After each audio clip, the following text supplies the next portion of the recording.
লাইলাতুল কদরের রাতের আমল কি? লাইলাতুল কদর মানে শেষ দশক, মানে 5 দিন 5 রাত।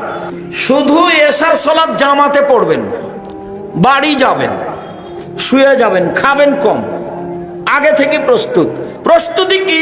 কম খাওয়া, বাস এটা হলো প্রস্তুতি। প্রস্তুতি কি? হাট বাজার কম।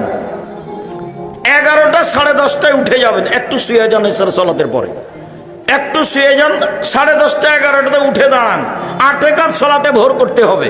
চাঁপাই নবাবগঞ্জে দেবীনগরে ওরা কোরআন তেলাওয়াত করে রাত জাগে, জায়েজ নয়।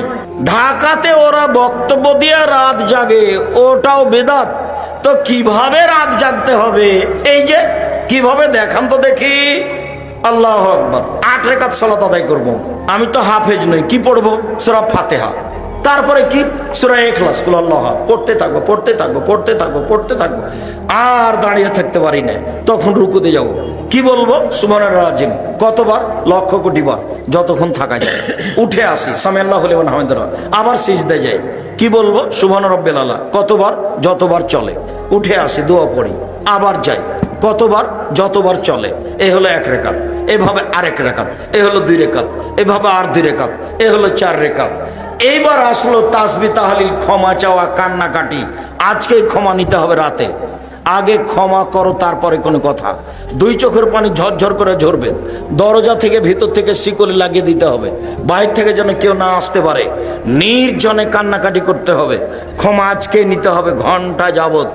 এরপরে আবার 4 রাকাত পড়তে পড়তে দেখা যাবে আজান হয়ে আসছে। এরই নাম হলো রাত জাগা। বুঝা গেল না কথা? এটাই স্পষ্ট, এটাই নীতি।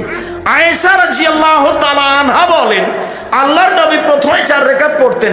জিজ্ঞাসা করো না তোমরা, তা ছিল কত লম্বা, কত সুন্দর। প্রথমে 4 রাকাত, জিজ্ঞাসা করো না তোমরা, তা ছিল কত সুন্দর, কত লম্বা। জিজ্ঞাসা করো না তোমরা, তা ছিল কত সুন্দর, কত লম্বা। মানে যে যা লম্বা করতে পারে। পরের 4 রাকাত তো তাই।